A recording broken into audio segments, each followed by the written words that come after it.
ಓಂ ಶಾಂತಿ. ಮುರುಳಿ ದಿನಾಂಕ 9/7/2025. ಬಾಪ್ತಾದ ಮಧುಬನ. ಮಧುರ ಮಕ್ಕಳೇ, ಪರಮಾತ್ಮ ತಂದೆ ಬಂದಿರುವುದೇ ನಿಮಗೆ ಜ್ಞಾನ ರತ್ನವನ್ನು ನೀಡುವುದಕ್ಕೋಸ್ಕರ. ಪರಮಾತ್ಮ ತಂದೆ ನಿಮಗೆ ಏನನ್ನು ತಿಳಿಸುತ್ತಿದ್ದಾರೋ ಅಥವಾ ಏನನ್ನು ಹೇಳುತ್ತಿದ್ದಾರೋ ಅದೆಲ್ಲ ಜ್ಞಾನ ಆಗಿದೆ. ಜ್ಞಾನದ ಸಾಗರ ಆದಂತಹ ಪರಮಾತ್ಮ ತಂದೆಯನ್ನು ಬಿಟ್ಟು ಬೇರೆ ಯಾರು ಜ್ಞಾನ ರತ್ನವನ್ನು ನೀಡಲು ಸಾಧ್ಯ ಇಲ್ಲ. ಇಂದಿನ ಪ್ರಶ್ನೆಯಾಗಿದೆ, ಆತ್ಮದ ಆಯಸ್ಸು ಕಡಿಮೆ ಆಗಲು ಮುಖ್ಯ ಕಾರಣ ಏನಾಗಿದೆ? ಉತ್ತರ: ಆತ್ಮದಲ್ಲಿ ಕಲ್ಮಶ ಸೇರಿಕೊಂಡಾಗ ಆತ್ಮದ ಆಯಸ್ಸು ಕಡಿಮೆ ಆಗುತ್ತದೆ. ಹೇಗೆ ಚಿನ್ನದಲ್ಲಿ ಕಲ್ಮಶವನ್ನು ಸೇರಿಸಿ ಆಭರಣವನ್ನು ತಯಾರು ಮಾಡುತ್ತಾರೆ, ಚಿನ್ನದಲ್ಲಿ ಕಲ್ಮಶವನ್ನು ಸೇರಿಸಿದಾಗ ಆಭರಣದ ಬೆಲೆ ಕಡಿಮೆ ಆಗುತ್ತದೆ. ಅದೇ ರೀತಿ ಆತ್ಮ ಸತ್ಯ ಚಿನ್ನ ಆಗಿದೆ. ಸತ್ಯ ಚಿನ್ನ ಆದಂತಹ ಆತ್ಮದಲ್ಲಿ ಯಾವಾಗ ಅಪವಿತ್ರತೆಯ ಕಲ್ಮಶ ಸೇರಿಕೊಳ್ಳುತ್ತದೆಯೋ ಆಗ ಆತ್ಮದ ಬೆಲೆ ಕಡಿಮೆ ಆಗುತ್ತದೆ. ಈ ಸಮಯದಲ್ಲಿ ಎಲ್ಲರೂ ತಮೋ ಪ್ರಧಾನ ಆತ್ಮರಾಗಿದ್ದಾರೆ. ತಮೋ ಪ್ರಧಾನ ಆತ್ಮರಿಗೆ ಯಾವ ಬೆಲೆಯೂ ಇಲ್ಲ. ಅಂದ ಮೇಲೆ ಈ ತಮೋ ಪ್ರಧಾನ ಶರೀರಕ್ಕೂ ಕೂಡ ಯಾವ ಬೆಲೆಯೂ ಇಲ್ಲ. ಈಗ ನಿಮ್ಮ ಆತ್ಮ ತಂದೆಯ ನೆನಪಿನ ಮೂಲಕ ಬೆಲೆ ಬಾಳುವಂತಹ ಆತ್ಮ ಆಗುತ್ತಿದೆ ಮತ್ತು ನಿಮ್ಮ ಶರೀರ ಕೂಡ ಪರಮಾತ್ಮ ತಂದೆಯ ನೆನಪಿನ ಮೂಲಕ ಬೆಲೆ ಬಾಳುವಂತದ್ದಾಗುತ್ತಿದೆ. ಈಗ ನಿಮ್ಮ ಆತ್ಮ ಮತ್ತು ಶರೀರ ಎರಡೂ ಕೂಡ ತಂದೆಯ ನೆನಪಿನ ಮೂಲಕ ಬೆಲೆ ಬಾಳುವಂತದ್ದಾಗುತ್ತಿದೆ. ಇಂದಿನ ಗೀತೆಯಾಗಿದೆ. ಇಂದು ಬೆಳಗ್ಗೆ ಬೆಳಗ್ಗೆ ನನ್ನ ಮನಸ್ಸಿನ ಬಾಗಿಲಿಗೆ ಯಾರು ಬಂದರು? ಓಂ ಶಾಂತಿ. ಮಧುರಾತಿ ಮಧುರ ಆತ್ಮಿಕ ಮಕ್ಕಳಿಗೆ ಪರಮಾತ್ಮ ತಂದೆ ಕುಳಿತು ತಿಳಿಸುತ್ತಿದ್ದಾರೆ ಮತ್ತು ಪರಮಾತ್ಮ ತಂದೆಯನ್ನು ನೆನಪು ಮಾಡುವಂತಹ ಯುಕ್ತಿಯನ್ನು ತಿಳಿಸುತ್ತಿದ್ದಾರೆ. ಇಲ್ಲಿ ಮಕ್ಕಳಾದ ನೀವು ಕುಳಿತಿದ್ದೀರಾ. ಮಕ್ಕಳ ಆಂತರ್ಯದಲ್ಲಿ ವಿಚಾರ ಇದೆ. ಭೋಲಾನಾಥ ಆದಂತಹ ಶಿವ ತಂದೆ ಬಂದಿದ್ದಾರೆ, ಅಂದರೆ ಮುಗ್ಧ ಭಗವಂತ ಆದಂತಹ ಶಿವ ತಂದೆ ಬಂದಿದ್ದಾರೆ. ತಿಳಿದುಕೊಳ್ಳಿ, ನೀವು ಅರ್ಧ ಗಂಟೆ ಶಾಂತಿಯಲ್ಲಿ ಕುಳಿತುಕೊಳ್ಳುತ್ತೀರಾ. ಅರ್ಧ ಗಂಟೆ ನೀವು ಏನನ್ನೂ ಮಾತನಾಡುವುದಿಲ್ಲ. ಅಂದ ಮೇಲೆ ಆಂತರ್ಯದಲ್ಲೇ ಆತ್ಮ ಹೇಳುತ್ತದೆ, ಶಿವ ತಂದೆ ಸ್ವಲ್ಪ ಏನನ್ನಾದರೂ ಮಾತನಾಡಲಿ ಎಂದು. ನಿಮಗೆ ಗೊತ್ತಿದೆ, ಈ ಬ್ರಹ್ಮ ತಂದೆಯ ತನುವಿನಲ್ಲಿ ಶಿವ ತಂದೆ ವಿರಾಜಮಾನ ಆಗಿದ್ದಾರೆ. ಆದರೆ ಇಲ್ಲಿ ಶಿವ ತಂದೆ ಏನನ್ನೂ ಮಾತನಾಡುತ್ತಿಲ್ಲ. ಏಕೆಂದರೆ ಇದು ನಿಮ್ಮ ನೆನಪಿನ ಯಾತ್ರೆ ಆಗಿದೆ. ನಿಮ್ಮ ಬುದ್ಧಿಯಲ್ಲಿ ಶಿವ ತಂದೆಯ ನೆನಪಿದೆ. ಶಿವ ತಂದೆ ಸ್ವಲ್ಪ ಏನನ್ನಾದರೂ ಮಾತನಾಡಲಿ ಅಥವಾ ನಮಗೆ ಜ್ಞಾನ ರತ್ನವನ್ನು ನೀಡಲಿ ಎಂದು ಆಂತರ್ಯದಲ್ಲಿ ನೀವು ತಿಳಿದುಕೊಳ್ಳುತ್ತೀರಾ. ಪರಮಾತ್ಮ ಶಿವ ತಂದೆ ಬರುವುದೇ ಮಕ್ಕಳಾದ ನಿಮಗೆ ಜ್ಞಾನ ರತ್ನವನ್ನು ನೀಡುವುದಕ್ಕೋಸ್ಕರ. ಪರಮಾತ್ಮ ಶಿವ ತಂದೆ ಜ್ಞಾನದ ಸಾಗರ ಆಗಿದ್ದಾರೆ. ಪರಮಾತ್ಮ ತಂದೆ ತಿಳಿಸುತ್ತಾರೆ, ಮಕ್ಕಳೇ, ಆತ್ಮ ಅಭಿಮಾನಿ ಸ್ಥಿತಿಯಲ್ಲಿ ಸ್ಥಿತಾಗಿ ಇರಿ. ಪರಮಾತ್ಮ ತಂದೆಯನ್ನು ನೆನಪು ಮಾಡಿ. ಇದು ಜ್ಞಾನ ಆಗಿದೆ. ಪರಮಾತ್ಮ ತಂದೆ ತಿಳಿಸುತ್ತಾರೆ, ಈ ನಾಟಕದ ಚಕ್ರವನ್ನು ನೆನಪು ಮಾಡಿ, ಏಣಿಯ ಚಿತ್ರವನ್ನು ನೆನಪು ಮಾಡಿ ಮತ್ತು ಪರಮಾತ್ಮ ತಂದೆಯನ್ನು ನೆನಪು ಮಾಡಿ. ತಂದೆಯನ್ನು ನೆನಪು ಮಾಡುವುದು, ಸೃಷ್ಟಿ ಚಕ್ರವನ್ನು ನೆನಪು ಮಾಡುವುದು, ಏಣಿಯನ್ನು ನೆನಪು ಮಾಡುವುದೂ ಕೂಡ ಜ್ಞಾನ ಆಗಿದೆ. ಪರಮಾತ್ಮ ತಂದೆ ಏನೆಲ್ಲವನ್ನು ತಿಳಿಸುತ್ತಾರೋ ಅದಕ್ಕೆ ಜ್ಞಾನ ಎಂದು ಕರೆಯಲಾಗುತ್ತದೆ. ನೆನಪಿನ ಯಾತ್ರೆಯ ಬಗ್ಗೆ ಪರಮಾತ್ಮ ತಂದೆ ಮಕ್ಕಳಿಗೆ ತಿಳಿಸುತ್ತಿರುತ್ತಾರೆ. ಇದೆಲ್ಲ ಜ್ಞಾನ ರತ್ನ ಆಗಿದೆ. ಪರಮಾತ್ಮ ತಂದೆಯನ್ನು ನೆನಪು ಮಾಡುವುದಕ್ಕೋಸ್ಕರ ಯಾವ ಮಾತನ್ನು ತಿಳಿಸುತ್ತಾರೋ ಅದೆಲ್ಲವೂ ಬಹಳ ಒಳ್ಳೆಯ ರತ್ನ ಆಗಿದೆ. ಪರಮಾತ್ಮ ತಂದೆ ತಿಳಿಸುತ್ತಾರೆ, ನೀವು ನಿಮ್ಮ 84 ಜನ್ಮವನ್ನು ನೆನಪು ಮಾಡಿ. ಪವಿತ್ರ ಆತ್ಮರಾದ ನೀವು ಈ ಸೃಷ್ಟಿಗೆ ಬಂದಿದ್ದೀರಿ. ಬರುವಾಗ ನೀವು ಪವಿತ್ರರಾಗಿ ಈ ಸೃಷ್ಟಿಗೆ ಬಂದಿದ್ದೀರಿ. ಅಂದ ಮೇಲೆ ಈಗ ಪುನಃ ಪವಿತ್ರರಾಗಿ ವಾಪಸ್ ಮನೆಗೆ ಹೋಗಬೇಕು. ಕರ್ಮಾತೀತ ಸ್ಥಿತಿಯನ್ನು ರೂಪಿಸಿಕೊಂಡು ನೀವೀಗ ವಾಪಸ್ ಮನೆಗೆ ಹೋಗಬೇಕು ಮತ್ತು ಪರಮಾತ್ಮ ತಂದೆಯ ಮೂಲಕ ಸಂಪೂರ್ಣ ಆಸ್ತಿಯನ್ನು ಪಡೆದುಕೊಳ್ಳಬೇಕು. ಯಾವಾಗ ಪರಮಾತ್ಮ ತಂದೆಯ ನೆನಪಿನ ಶಕ್ತಿಯ ಮೂಲಕ ಆತ್ಮ ಸತೋ ಪ್ರಧಾನ ಆಗುತ್ತದೆಯೋ ಆಗ ತಂದೆಯ ಮೂಲಕ ಸಂಪೂರ್ಣ ಆಸ್ತಿ ಸಿಗುತ್ತದೆ. ಈ ಜ್ಞಾನದ ಶಬ್ದ ಬಹಳಷ್ಟು ಬೆಲೆ ಬಾಳುವಂತಹ ಶಬ್ದ ಆಗಿದೆ. ಅಂದ ಮೇಲೆ ಈ ಜ್ಞಾನದ ಮಾತನ್ನು ನೋಟ್ ಮಾಡಿಕೊಳ್ಳಬೇಕು. ಆತ್ಮದಲ್ಲೇ ಜ್ಞಾನ ಧಾರಣೆ ಆಗುತ್ತದೆ. ಈ ಶರೀರ ಕರ್ಮೇಂದ್ರಿಯ ಆಗಿದೆ. ಅಂದ ಮೇಲೆ ಶರೀರದ ವಿನಾಶ ಆಗುತ್ತದೆ. ಒಳ್ಳೆಯ ಸಂಸ್ಕಾರ ಅಥವಾ ಕೆಟ್ಟ ಸಂಸ್ಕಾರ ರೆಕಾರ್ಡ್ ಆಗುತ್ತಾ ಹೋಗುತ್ತದೆ. ಪರಮಾತ್ಮ ತಂದೆಯಲ್ಲೂ ಕೂಡ ಸಂಸ್ಕಾರ ರೆಕಾರ್ಡ್ ಆಗಿದೆ. ಸೃಷ್ಟಿಯ ಆದಿ ಮಧ್ಯ ಅಂತ್ಯದ ಜ್ಞಾನದ ಸಂಸ್ಕಾರ ತಂದೆಯಲ್ಲಿ ಇದೆ. ಆದ್ದರಿಂದ ಪರಮಾತ್ಮ ತಂದೆಗೆ ಜ್ಞಾನದ ಸಾಗರ ಎಂದು ಕರೆಯಲಾಗುತ್ತದೆ. ಪರಮಾತ್ಮ ತಂದೆ ಎಲ್ಲಾ ಮಾತನ್ನು ಸರಿಪಡಿಸಿ ಮಕ್ಕಳಿಗೆ ತಿಳಿಸುತ್ತಾರೆ. 84 ಜನ್ಮದ ಚಕ್ರದ ಬಗ್ಗೆ ಅರ್ಥ ಮಾಡಿಕೊಳ್ಳುವುದು ಸಂಪೂರ್ಣ ಸಹಜ ಮಾತಾಗಿದೆ. ಈಗ ನಿಮ್ಮ ಸಂಪೂರ್ಣ 84 ಜನ್ಮದ ಚಕ್ರ ಪೂರ್ಣ ಆಗಿದೆ. ನಾವೀಗ ವಾಪಸ್ ಮನೆಗೆ ಹೋಗಬೇಕು. ನಾವೀಗ ತಂದೆಯ ಬಳಿ ಹೋಗಬೇಕು. ಅಶುದ್ಧ ಆತ್ಮರು ವಾಪಸ್ ಮನೆಗೆ ಹೋಗಲು ಸಾಧ್ಯ ಇಲ್ಲ. ನಿಮ್ಮ ಆತ್ಮ ಈಗ ಪವಿತ್ರ ಆಗುತ್ತಿದೆ. ನೀವು ಪವಿತ್ರ ಆತ್ಮರಾದರೆ ನಂತರ ನಿಮ್ಮ ಈ ಶರೀರ ಸಮಾಪ್ತಿಯಾಗುತ್ತದೆ. ಈ ಕಲಿಯುಗದಲ್ಲಿ ಇಲ್ಲೇ ನಿಮಗೆ ಪವಿತ್ರ ಶರೀರ ಸಿಗಲು ಸಾಧ್ಯ ಇಲ್ಲ. ಈ ಶರೀರ ಹಳೆಯ ಚಪ್ಪಲಾಗಿದೆ. ಈ ಶರೀರದ ಬಗ್ಗೆ ನಿಮಗೆ ವೈರಾಗ್ಯ ಬರುತ್ತಿದೆ. ಆತ್ಮವನ್ನು ಪವಿತ್ರ ಮಾಡಿಕೊಂಡು ಪುನಃ ಭವಿಷ್ಯದಲ್ಲಿ ನಾವು ಪವಿತ್ರ ಶರೀರವನ್ನು ಪ್ರಾಪ್ತಿ ಮಾಡಿಕೊಳ್ಳಬೇಕು. ಸತ್ಯಯುಗದಲ್ಲಿ ನಮ್ಮ ಆತ್ಮ ಮತ್ತು ನಮ್ಮ ಶರೀರ ಎರಡೂ ಪವಿತ್ರ ಆಗಿತ್ತು. ಈ ಸಮಯದಲ್ಲಿ ನಿಮ್ಮ ಆತ್ಮ ಅಪವಿತ್ರ ಆಗಿದೆ. ಅಂದ ಮೇಲೆ ನಿಮ್ಮ ಶರೀರ ಕೂಡ ಅಪವಿತ್ರ ಆಗಿದೆ. ಚಿನ್ನ ಹೇಗಿರುತ್ತದೆಯೋ ಆ ಚಿನ್ನಕ್ಕೆ ತಕ್ಕಂತೆ ಆಭರಣ ತಯಾರಾಗುತ್ತದೆ. ಗೌರ್ಮೆಂಟ್ನವರು ಕೂಡ ಹೇಳುತ್ತಾರೆ, ಬಹಳ ಕಡಿಮೆ ರೇಟಿನ ಆಭರಣವನ್ನು ಧರಿಸಿಕೊಳ್ಳಿ, ಅಂದರೆ ಕಲ್ಮಶವುಳ್ಳಂತಹ ಆಭರಣವನ್ನು ಧರಿಸಿಕೊಳ್ಳಿ. ಏಕೆಂದರೆ ಯಾವ ಆಭರಣದಲ್ಲಿ ಕಲ್ಮಶ ಇರುತ್ತದೆಯೋ ಅದರ ರೇಟ್ ಬಹಳಷ್ಟು ಕಡಿಮೆ ಇರುತ್ತದೆ. ಈಗ ನಿಮ್ಮ ಆತ್ಮದ ಬೆಲೆ ಕೂಡ ಕಡಿಮೆ ಆಗಿದೆ. ಸತ್ಯಯುಗದಲ್ಲಿ ಆತ್ಮರಾದ ನಿಮಗೆ ಎಷ್ಟೊಂದು ಬೆಲೆ ಇರುತ್ತದೆ. ಏಕೆಂದರೆ ಸತ್ಯಯುಗದಲ್ಲಿ ನೀವು ಸತೋ ಪ್ರಧಾನರಾಗಿರುತ್ತೀರಾ. ಈಗ ನೀವು ತಮೋ ಪ್ರಧಾನರಾಗಿದ್ದೀರಾ. ಆತ್ಮದಲ್ಲೇ ಕಲ್ಮಶ ಸೇರಿಕೊಂಡಿದೆ. ಆದ್ದರಿಂದ ಈಗ ಆತ್ಮ ಯಾವ ಕೆಲಸಕ್ಕೂ ಉಪಯೋಗಕ್ಕೆ ಬರುವುದಿಲ್ಲ. ಸತ್ಯಯುಗದಲ್ಲಿ ಆತ್ಮರಾದ ನಾವು ಪವಿತ್ರರಾಗಿದ್ದೆವು. ಆದ್ದರಿಂದ ಆತ್ಮರಾದ ನಮಗೆ ಬಹಳಷ್ಟು ಬೆಲೆ ಇತ್ತು. ಈಗ ಆತ್ಮ 9 ಕ್ಯಾರೆಟ್ನ ಆತ್ಮ ಆಗಿದೆ. ಆದ್ದರಿಂದ ಆತ್ಮಕ್ಕೆ ಯಾವ ಬೆಲೆಯೂ ಇಲ್ಲ. ಆದ್ದರಿಂದ ಪರಮಾತ್ಮ ತಂದೆ ತಿಳಿಸುತ್ತಾರೆ, ಆತ್ಮವನ್ನು ಪವಿತ್ರ ಮಾಡಿಕೊಳ್ಳಿ. ಆಗ ಪುನಃ ನಿಮಗೆ ಪವಿತ್ರ ಶರೀರ ಪ್ರಾಪ್ತಿಯಾಗುತ್ತದೆ. ಈ ಜ್ಞಾನವನ್ನು ಪರಮಾತ್ಮ ತಂದೆಯನ್ನು ಬಿಟ್ಟು ಬೇರೆ ಯಾರೂ ನೀಡಲು ಸಾಧ್ಯ ಇಲ್ಲ. ಪರಮಾತ್ಮ ತಂದೆ ತಿಳಿಸುತ್ತಾರೆ, ತಂದೆಯಾದ ನನ್ನೊಬ್ಬನನ್ನೇ ನೀವು ನೆನಪು ಮಾಡಿ. ಶ್ರೀಕೃಷ್ಣ ನನ್ನೊಬ್ಬನನ್ನೇ ನೆನಪು ಮಾಡಿ ಎಂದು ಹೇಗೆ ಹೇಳಲು ಸಾಧ್ಯ? ಶ್ರೀಕೃಷ್ಣ ದೇಹಧಾರಿಯಾಗಿದ್ದಾರೆ. ಪರಮಾತ್ಮ ತಂದೆ ತಿಳಿಸುತ್ತಾರೆ, ಸ್ವಯಂ ಅನ್ನು ಆತ್ಮ ಎಂದು ತಿಳಿದುಕೊಂಡು ತಂದೆಯಾದ ನನ್ನನ್ನು ನೀವು ನೆನಪು ಮಾಡಿ. ನೀವೀಗ ಯಾವ ದೇಹಧಾರಿಯನ್ನೂ ಕೂಡ ನೆನಪು ಮಾಡಬೇಡಿ. ಈಗ ನಿಮಗೆ ಈ ಜ್ಞಾನ ಗೊತ್ತಿದೆ. ಅಂದ ಮೇಲೆ ನೀವೀಗ ಪುನಃ ಅನ್ಯರಿಗೆ ಜ್ಞಾನವನ್ನು ತಿಳಿಸಬೇಕು. ಶಿವ ತಂದೆ ನಿರಾಕಾರ ತಂದೆ ಆಗಿದ್ದಾರೆ. ಪರಮಾತ್ಮ ಶಿವ ತಂದೆಯ ಜನ್ಮ ಅಲೌಕಿಕ ಜನ್ಮ ಆಗಿದೆ. ಈಗ ಮಕ್ಕಳಿಗೆ ಪರಮಾತ್ಮ ತಂದೆ ಅಲೌಕಿಕ ಜನ್ಮವನ್ನು ನೀಡುತ್ತಾರೆ.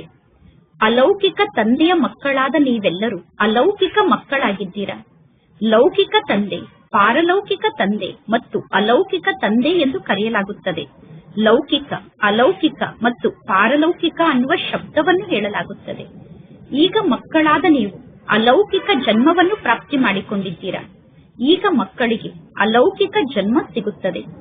ಪರಮಾತ್ಮ ತಂದೆ ನಿಮ್ಮನ್ನು ದತ್ತು ತೆಗೆದುಕೊಂಡು ನಿಮಗೆ ಆಸ್ತಿಯನ್ನು ನೀಡುತ್ತಾರೆ. ನಿಮಗೆ ಗೊತ್ತಿದೆ, ಬ್ರಾಹ್ಮಣರಾದ ನಾವು ಅಲೌಕಿಕ ಜನ್ಮವನ್ನು ಪಡೆದುಕೊಂಡಿದ್ದೇವೆ. ಬ್ರಾಹ್ಮಣರಾದ ನಮ್ಮ ಜನ್ಮ ಅಲೌಕಿಕ ಜನ್ಮ ಆಗಿದೆ ಎಂದು ನಿಮಗೆ ಗೊತ್ತಿದೆ. ಅಲೌಕಿಕ ತಂದೆಯ ಮೂಲಕ ನಮಗೆ ಅಲೌಕಿಕ ಆಸ್ತಿ ಸಿಗುತ್ತದೆ. ಬ್ರಹ್ಮ ಕುಮಾರಿಯರನ್ನು ಬಿಟ್ಟು ಬೇರೆ ಯಾರೂ ಕೂಡ ನಮ್ಮನ್ನು ಸ್ವರ್ಗಕ್ಕೆ ಮಾಲೀಕರನ್ನಾಗಿ ಮಾಡಲು ಸಾಧ್ಯ ಇಲ್ಲ. ಮನುಷ್ಯರು ಸ್ವಲ್ಪ ಕೂಡ ಜ್ಞಾನದ ಮಾತನ್ನು ತಿಳಿದುಕೊಂಡಿಲ್ಲ. ನಿಮಗೆ ಪರಮಾತ್ಮ ತಂದೆ ಎಷ್ಟೊಂದು ಜ್ಞಾನದ ಮಾತನ್ನು ತಿಳಿಸುತ್ತಾರೆ.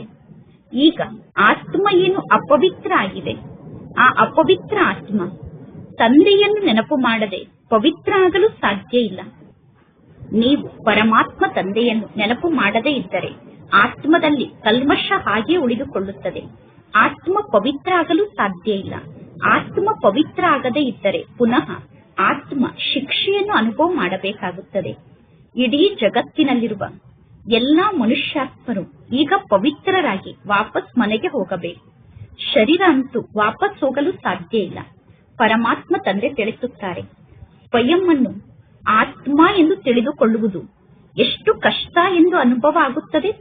ಉದ್ಯೋಗ ವ್ಯವಹಾರವನ್ನು ಮಾಡುವಾಗ ನಾನು ಆತ್ಮ ಅನ್ನುವ ಸ್ಥಿತಿ ಇರುವುದಿಲ್ಲ. ಪರಮಾತ್ಮ ತಂದೆ ತಿಳಿಸುತ್ತಾರೆ, ಒಳ್ಳೆಯದು.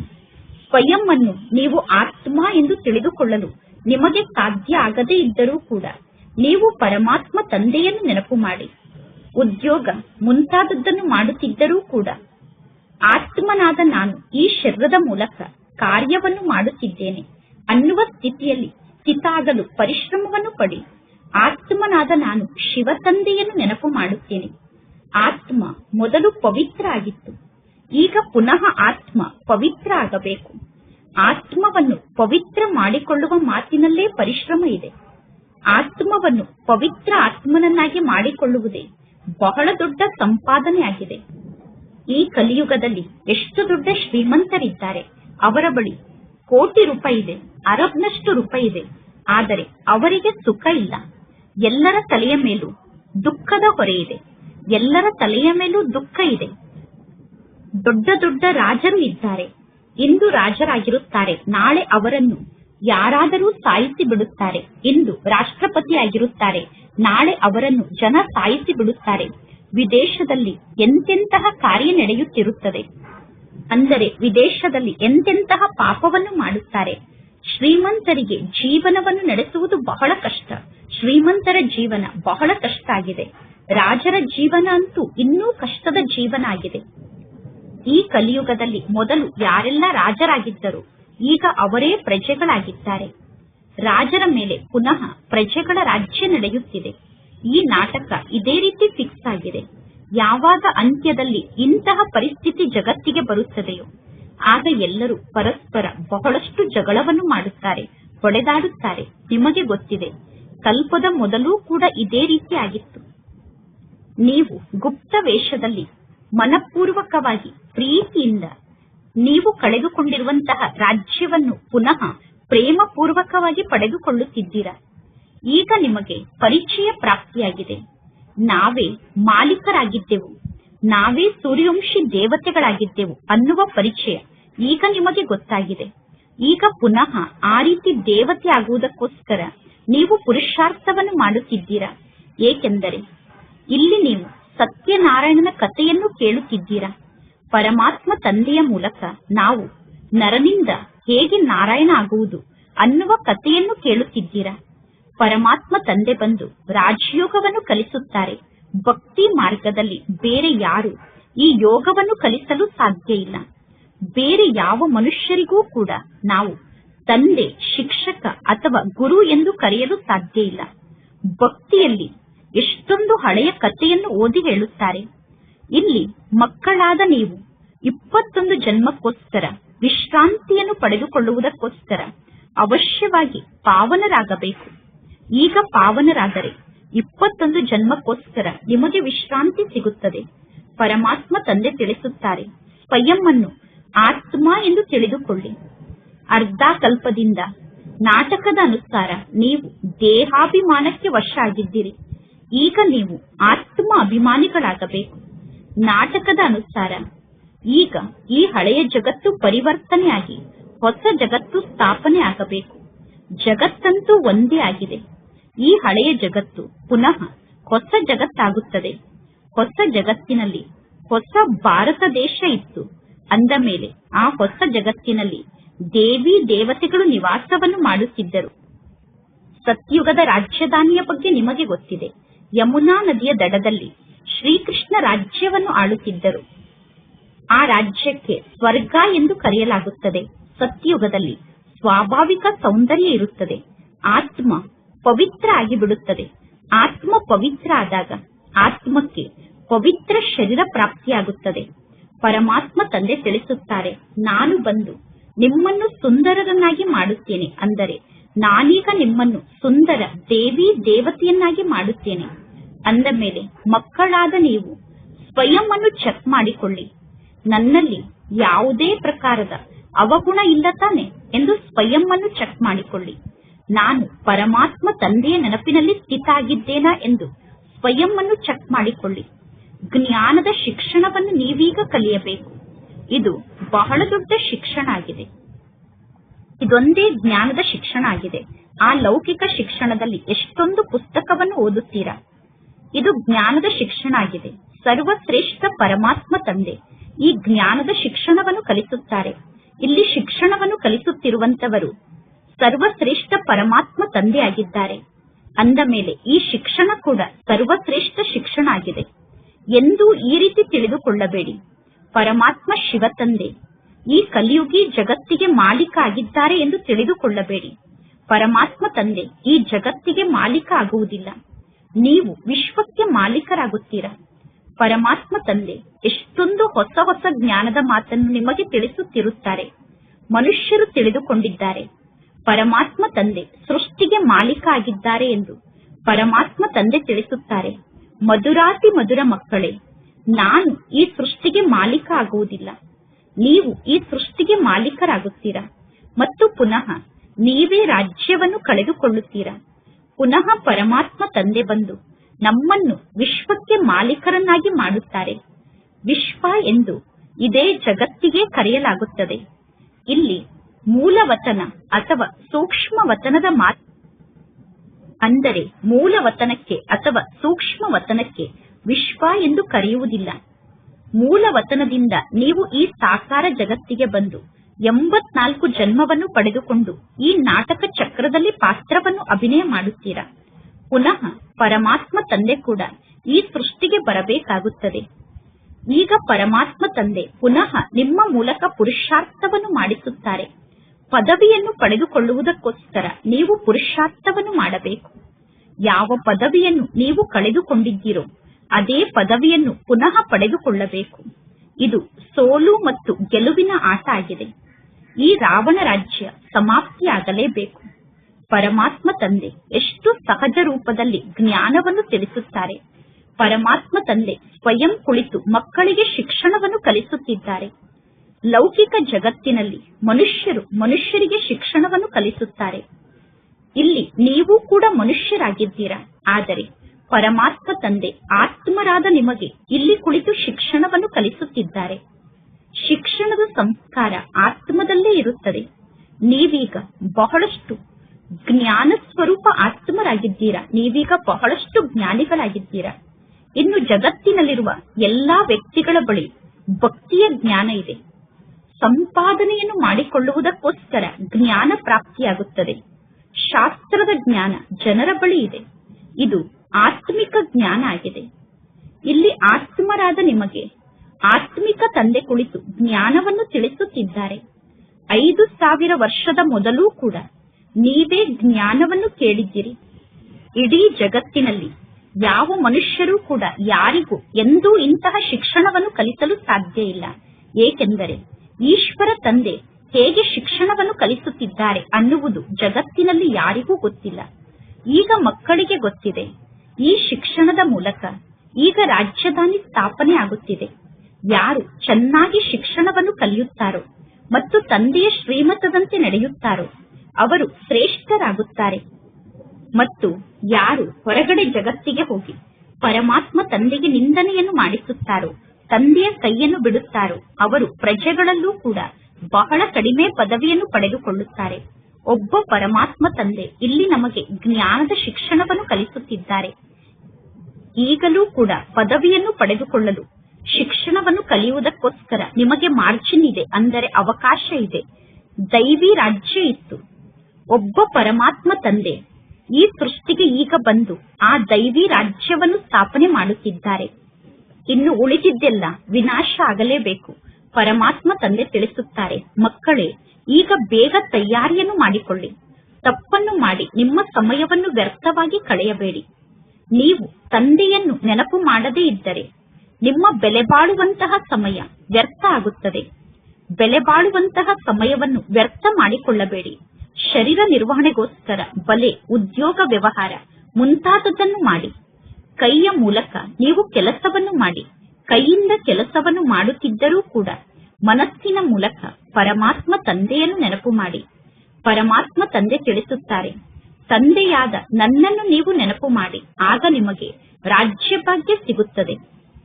ಪರಮಾತ್ಮ ತಂದೆ ಹೇಗೆ ಸ್ನೇಹಿತ ಆಗುತ್ತಾರೆ ಅನ್ನುವ ಒಂದು ಕಥೆಯನ್ನು ತಂದೆ ತಿಳಿಸಿದ್ದಾರೆ. ಖುದಾದೋಸ್ನ ಕಥೆಯನ್ನು ನೀವೆಲ್ಲರೂ ಕೇಳಿದ್ದೀರಾ. ಅಲ್ಲಾ ಅವಲುದ್ದೀನನ ನಾಟಕವನ್ನೂ ಕೂಡ ತೋರಿಸುತ್ತಾರೆ. ಅಲ್ಲಾ ಅವಲುದ್ದೀನನ ನಾಟಕದಲ್ಲಿ ದಂಡದಿಂದ ಕೆಳಗಡೆ ಹೊಡೆದ ತಕ್ಷಣ ಖಜಾನೆ ಹೊರಗಡೆ ಬಂತು ಎಂದು ಹೇಳುತ್ತಾರೆ. ಈಗ ಮಕ್ಕಳಾದ ನಿಮಗೆ ಗೊತ್ತಿದೆ, ಪರಮಾತ್ಮ ತಂದೆ ನಿಮ್ಮ ತಲೆಯ ಮೇಲೆ ದಂಡದಿಂದ ಹೊಡೆದು ಹೇಗಿದ್ದ ನಿಮ್ಮನ್ನು ಹೇಗೆ ಮಾಡುತ್ತಾರೆ, ನಿಮ್ಮನ್ನು ಮನುಷ್ಯರಿಂದ ದೇವತೆಯನ್ನಾಗಿ ಮಾಡುತ್ತಾರೆ. ತಕ್ಷಣ ನೀವು ದಿವ್ಯ ದೃಷ್ಟಿಯ ಮೂಲಕ ವೈಕುಂಠಕ್ಕೆ ಹೋಗಿಬಿಡುತ್ತೀರಾ. ತಂದೆ ದಂಡದಿಂದ ಹೊಡೆದ ತಕ್ಷಣ ದಿವ್ಯ ದೃಷ್ಟಿಯಿಂದ ನೀವು ವೈಕುಂಠಕ್ಕೆ ಹೋಗುತ್ತೀರಾ. ಯಜ್ಞದ ಆದಿಯ ಸಮಯದಲ್ಲಿ ಮಕ್ಕಳೆಲ್ಲರೂ ಪರಸ್ಪರ ಸೇರಿ ಒಟ್ಟಿಗೆ ಧ್ಯಾನದಲ್ಲಿ ಕುಳಿತುಕೊಳ್ಳುತ್ತಿದ್ದರು. ನಂತರ ಪರಸ್ಪರ ಎಲ್ಲರೂ ಸೇರಿ ಧ್ಯಾನಕ್ಕೆ ಹೋಗುತ್ತಿದ್ದರು.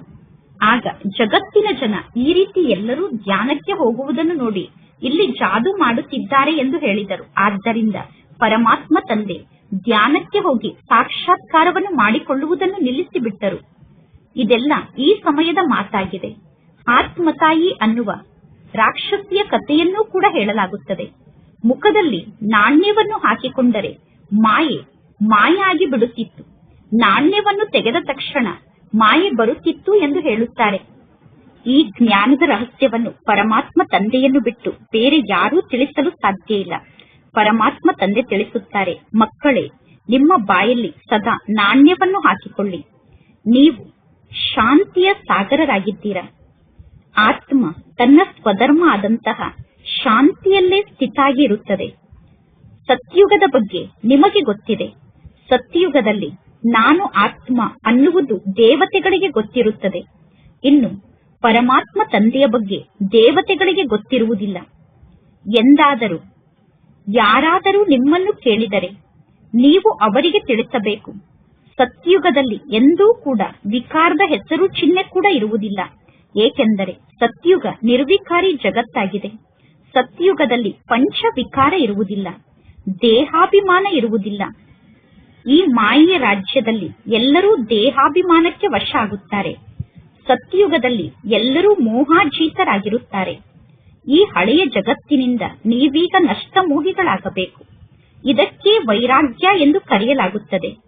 ಲೌಕಿಕ ಜಗತ್ತಿನಲ್ಲಿ ಮನೆಯ ಬಗ್ಗೆ ವೈರಾಗ್ಯ ಬರುತ್ತದೆ. ಆದ್ದರಿಂದ ಸನ್ಯಾಸಿಗಳು ಮನೆ ಮತ್ತು ವ್ಯವಹಾರವನ್ನು ಬಿಟ್ಟು ಕಾಡಿಗೆ ಹೋಗುತ್ತಾರೆ. ನೀವೀಗ ಮನೆ ಮತ್ತು ವ್ಯವಹಾರವನ್ನು ತ್ಯಾಗ ಮಾಡಬಾರದು. ಒಬ್ಬ ಪರಮಾತ್ಮ ತಂದೆಯ ನೆನಪಿನಲ್ಲಿ ಸ್ಥಿತಾಗಿ ನೀವು ಹಳೆಯ ಶರೀರವನ್ನೇ ತ್ಯಾಗ ಮಾಡಿ ವಾಪಸ್ ಮನೆಗೆ ಹೋಗಬೇಕು. ಎಲ್ಲರ ಲೆಕ್ಕಾಚಾರ ಅವಶ್ಯವಾಗಿ ಚುಕ್ತ ಆಗಲೇಬೇಕು. ಲೆಕ್ಕಾಚಾರ ಚುಕ್ತ ಆದ ನಂತರ ಎಲ್ಲರೂ ವಾಪಸ್ ಮನೆಗೆ ಹೋಗುತ್ತಾರೆ. ಪ್ರತಿ ಕಲ್ಪದಲ್ಲೂ ಇದೇ ರೀತಿ ಆಗುತ್ತದೆ. ನಿಮ್ಮ ಬುದ್ಧಿ ಈಗ ಅತಿ ದೂರಕ್ಕೆ, ಅಂದರೆ ಮೇಲಿರುವಂತಹ ಪರಮಧಾಮಕ್ಕೆ ಹೋಗಿ ತಲುಪುತ್ತದೆ. ಜಗತ್ತಿನ ಜನ ಸಮುದ್ರ ಎಷ್ಟು ದೂರದವರೆಗೂ ಇದೆ, ಎಷ್ಟು ಆಳವಾಗಿದೆ ಎಂದು ಹುಡುಕಲು ಪ್ರಯತ್ನ ಪಡುತ್ತಾರೆ. ಸೂರ್ಯ ಮತ್ತು ಚಂದ್ರರಲ್ಲಿ ಏನಿದೆ ಎಂದು ಹುಡುಕಲು ಪ್ರಯತ್ನ ಪಡುತ್ತಾರೆ. ಹಿಂದಿನ ಕಾಲದವರು ಸೂರ್ಯ ಚಂದ್ರ ಎಲ್ಲರೂ ದೇವತೆಯಾಗಿದ್ದಾರೆ ಎಂದು ತಿಳಿದುಕೊಂಡಿದ್ದರು. ನೀವೀಗ ಹೇಳುತ್ತೀರಾ, ಈ ಸೂರ್ಯ ಚಂದ್ರ ನಕ್ಷತ್ರ ಎಲ್ಲವೂ ಕೂಡ ಈ ಸೃಷ್ಟಿ ನಾಟಕ ಅನ್ನುವ ಸ್ಟೇಜ್ಗೆ ಲೈಟ್ ಆಗಿದೆ, ದೀಪ ಆಗಿದೆ. ಇಲ್ಲಿ ಆಟ ನಡೆಯುತ್ತದೆ. ಅಂದ ಮೇಲೆ ಸೂರ್ಯ ಚಂದ್ರ ನಕ್ಷತ್ರ ಎಲ್ಲರೂ ಈ ನಾಟಕದ ಸ್ಟೇಜ್ಗೆ ಬೆಳಕನ್ನು ನೀಡುವಂತಹ ದೀಪ ಆಗಿದ್ದಾರೆ. ಮೂಲವತನ ಮತ್ತು ಸೂಕ್ಷ್ಮ ವತನದಲ್ಲಿ ಈ ರೀತಿ ಆಟ ನಡೆಯುವುದಿಲ್ಲ. ಮೂಲವತನ ಮತ್ತು ಸೂಕ್ಷ್ಮ ವತನದಲ್ಲಿ ನಾಟಕ ನಡೆಯುವುದಿಲ್ಲ. ಅನಾದಿಯಿಂದ ಈ ನಾಟಕ ಈ ಸಾಕಾರ ಜಗತ್ತಿನಲ್ಲಿ ನಡೆಯುತ್ತಿದೆ. ನಾಟಕ ಚಕ್ರ ತಿರುಗುತ್ತಿರುತ್ತದೆ. ಎಂದೂ ಪ್ರಳಯ ಆಗುವುದಿಲ್ಲ. ಭಾರತ ದೇಶ ಅವಿನಾಶಿ ದೇಶ ಆಗಿದೆ. ಭಾರತ ದೇಶದಲ್ಲೇ ಮನುಷ್ಯರು ನಿವಾಸವನ್ನು ಮಾಡುತ್ತಾರೆ. ಈ ಜಗತ್ತು ಎಂದೂ ಜಲಮಯ ಆಗಲು ಸಾಧ್ಯ ಇಲ್ಲ. ಅಂದರೆ ಎಂದೂ ಪ್ರಳಯದಲ್ಲಿ ಈ ಜಗತ್ತು ಮುಳುಗಿ ಹೋಗಲು ಸಾಧ್ಯ ಇಲ್ಲ. ಪಶು ಪಕ್ಷಿ ಮುಂತಾದದ್ದು ಏನೆಲ್ಲ ಇದೆಯೋ ಅದೆಲ್ಲವೂ ಸದಾ ಇರುತ್ತದೆ. ಇನ್ನು ಎಷ್ಟೆಲ್ಲಾ ದೇಶಗಳಿದೆಯೋ ಸತ್ಯುಗದಲ್ಲಿ ಅಷ್ಟೆಲ್ಲಾ ದೇಶಗಳು ಇರುವುದಿಲ್ಲ. ಸತ್ಯುಗ ಮತ್ತು ತ್ರೇತಾಯುಗದಲ್ಲಿ ಭಾರತ ದೇಶವನ್ನು ಬಿಟ್ಟು ಬೇರೆ ಯಾವ ದೇಶವೂ ಇರುವುದಿಲ್ಲ. ನೀವೀಗ ದಿವ್ಯ ದೃಷ್ಟಿಯ ಮೂಲಕ ಏನನ್ನು ನೋಡುತ್ತಿದ್ದೀರೋ ಅದೆಲ್ಲವನ್ನು ಪ್ರತ್ಯಕ್ಷದಲ್ಲಿ ಇದೇ ಜಗತ್ತಿನಲ್ಲೇ ನೋಡುತ್ತೀರಾ. ಪ್ರತ್ಯಕ್ಷದಲ್ಲಿ ನೀವೇ ವೈಕುಂಠಕ್ಕೆ ಹೋಗಿ ರಾಜ್ಯವನ್ನು ಆಳುತ್ತೀರಾ. ವೈಕುಂಠಕ್ಕೆ ಹೋಗುವುದಕ್ಕೋಸ್ಕರ ನೀವೀಗ ಪುರುಷಾರ್ಥವನ್ನು ಮಾಡುತ್ತಿದ್ದೀರಾ. ಪುನಃ ಪರಮಾತ್ಮ ತಂದೆ ತಿಳಿಸುತ್ತಾರೆ, ತಂದೆಯ ನೆನಪಿನಲ್ಲಿ ಬಹಳಷ್ಟು ಪರಿಶ್ರಮ ಇದೆ. ಮಾಯೆ ಪರಮಾತ್ಮ ತಂದೆಯನ್ನು ನೆನಪು ಮಾಡಲು ಬಿಡುವುದಿಲ್ಲ. ನೀವೀಗ ಬಹಳಷ್ಟು ಪ್ರೀತಿಯಿಂದ ಪರಮಾತ್ಮ ತಂದೆಯನ್ನು ನೆನಪು ಮಾಡಬೇಕು.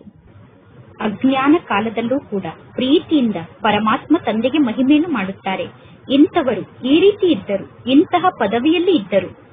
ಈಗ ನಿಮ್ಮ ಬುದ್ಧಿಯಲ್ಲಿ ಸಂಪೂರ್ಣ ಸೃಷ್ಟಿ ಚಕ್ರದ ಜ್ಞಾನ ಕುಳಿತಿದೆ. ಎಲ್ಲಾ ಧರ್ಮದ ಜ್ಞಾನ ಈಗ ನಿಮ್ಮ ಬುದ್ಧಿಯಲ್ಲಿ ಇದೆ. ಹೇಗೆ ಆತ್ಮಗಳ ವೃಕ್ಷ ಪರಮಧಾಮದಲ್ಲಿ ಇದೆಯೋ ಅದೇ ರೀತಿ ಪುನಃ ಇದು ಮನುಷ್ಯ ಸೃಷ್ಟಿ ಅನ್ನುವ ವೃಕ್ಷ ಆಗಿದೆ. ಮನುಷ್ಯ ಸೃಷ್ಟಿ ಅನ್ನುವ ಈ ವಂಶಕ್ಕೆ ಬ್ರಹ್ಮ ತಂದೆ ಗ್ರೇಟ್ ಗ್ರೇಟ್ ಗ್ರ್ಯಾಂಡ್ ಫಾದರ್ ಆಗಿದ್ದಾರೆ. ಹೇಗೆ ಪರಮಧಾಮದಲ್ಲಿ ಆತ್ಮರ ವಂಶ ಇದೆಯೋ ಅದೇ ರೀತಿ ಮನುಷ್ಯ ಸೃಷ್ಟಿ ಅನ್ನುವುದು ಕೂಡ ಒಂದು ವಂಶ ಆಗಿದೆ. ಗ್ರೇಟ್ ಗ್ರೇಟ್ ಗ್ರ್ಯಾಂಡ್ ಫಾದರ್ ಆದಂತಹ ಬ್ರಹ್ಮ ತಂದೆ ಈ ಮಾನವ ವಂಶ ವೃಕ್ಷಕ್ಕೆ ತಂದೆ ಆಗಿದ್ದಾರೆ. ಪುನಃ ನೀವೆಲ್ಲರೂ ಕೂಡ ಮಾನವ ವಂಶ ವೃಕ್ಷದಲ್ಲಿರುವಂತಹ ಆತ್ಮರಾಗಿದ್ದೀರಾ. ನೀವೆಲ್ಲರೂ ಬ್ರಹ್ಮನ ವಂಶದವರಾಗಿದ್ದೀರಾ. ಈ ಸೃಷ್ಟಿ ಇದೇ ರೀತಿ ನಡೆಯುತ್ತಿರುತ್ತದೆ. ಪರಮಾತ್ಮ ತಂದೆ ತಿಳಿಸುತ್ತಾರೆ, ಮಕ್ಕಳೇ, ನರನಿಂದ ನಾರಾಯಣ ಆಗಬೇಕು ಅಂದರೆ ನೀವು ಏನನ್ನು ಹೇಳುತ್ತೀರೋ ಅದನ್ನೇ ಮಾಡಬೇಕು. ನೀವೀಗ ನಾರಾಯಣ ಆಗಬೇಕು ಎಂದು ಬಯಸಿದರೆ ನೀವು ಹೇಳುವುದು ಮತ್ತು ಮಾಡುವುದು ಸಮಾನ ಆಗಿರಬೇಕು. ಮೊದಲು ನಿಮ್ಮ ಸ್ಥಿತಿಯನ್ನು ನೋಡಿಕೊಳ್ಳಬೇಕು.